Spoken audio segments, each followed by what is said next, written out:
Nakikita nyo yan? Oh, di ba? Nakikita nyo naman, hindi ko na kailangan pang sabihin pa. Oh, di ba?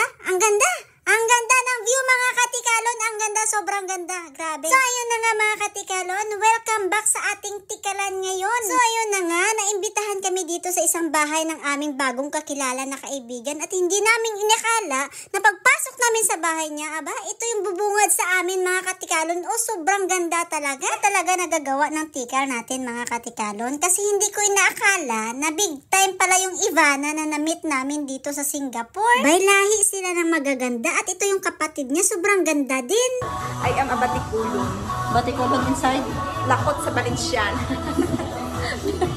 Kunting hugot pa yung dunya natin dun. Punta naman tayo sa kusina at makikita nyo, sobrang busy nila. Salamat pala sa pag-imbita sa amin dito, Miss Ivana. Sa sobrang big time niya, pinaghandaan pa kami ng malaking tuna. Sino ba naman mag-aakala na sa unang tikalan pa lang namin, ganito na kaagad ka-close ang isa't isa? Hindi naman kasi tayo mabangbang sa tikalan, kaya siguro nakuha natin yung loob nila. Yung tipong kahapon mo lang nakilala, tapos inimbita ka agad sa bahay nila, tapos paghahandaan ka pa. Diba? Ganito ka-close, ang saya-saya. Charla! No filter ha. Ito pala yung sister ni Miss Ivana. Abay, ang ganda talaga at sobrang bait nilang dalawa. Yung tipong magaan yung pag-welcome nila sa amin sa bahay nila. Ito namang si Miss Ivana, kinakarir yung pag-aura niya kahit magsasaing lang siya. Sobrang busy ng mga person dito sa kusina kasi nagluluto kami para sa pagsasaluhan namin mamaya. Ay, sila lang pala yung nagluluto. Kanya-kanyang pabisi-bisihan dito yung mga ganap nila sa kusina. Ako naman tamang video lang sa kanila. Siya habang nagluluto pa sila doon sa kusina. Ito naman, itutur ko kayo sa bahay ni Miss Ivana. Kaya pala Ivana siya kasi Iva pala pag mayaman ka, guys. Imagine, yung living room ng bahay mo, ito yung makikita mo. Pasok pa lang ng bahay nila.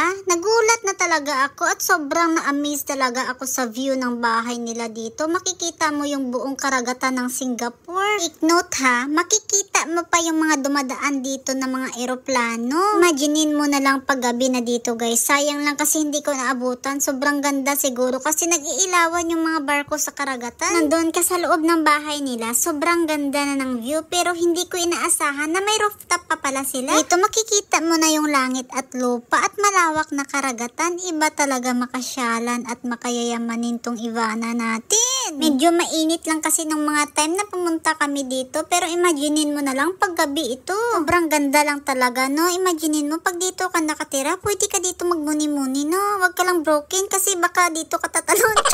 Sobrang taas kasi ng building na ito. Parang nasa 50th floor ata ito. Sobrang ganda talaga ng view dito sa taas. Pero pag tumingin ka naman sa baba, nakakalula talaga kasi sobrang taas talaga dito. So ito na yung kabuuang view ng bahay nila dito. Kaya tara, bababa na tayo kasi narinig ko parang naluto na daw yung pagkain na niluto nila doon sa baba. Kaya ito na kami ulit. Nagpe-prepare na ulit kami ng aming kakainan. Pero sila lang yung nagpe-prepare kasi ako naman tamang video-video lang. Yung kahit kailan wala ka talagang ambag sa buhay ng ibang tao, no? Tamang tika lang talaga yung magagawa natin lagi. Bawi na lang tayo next slide. Ano pala yung hinanda sa atin ni Miss Ivana? Abay, mainit-init pa at umuusok pa yung bangos natin dito. Sobrang dami at naglalakihan pa yung mga isda na hinanda niya sa amin dito. Nakakamiss naman yung mga lutong probinsya at salamat naman pinaghandaan kami nito ni Miss Ivana. Swertihan na lang kasi kung makakain tayo ng mga lutong Pinoy. Bukod sa hindi naman tayo nagluluto at higit sa lahat, hindi naman talaga ako marunong magluto.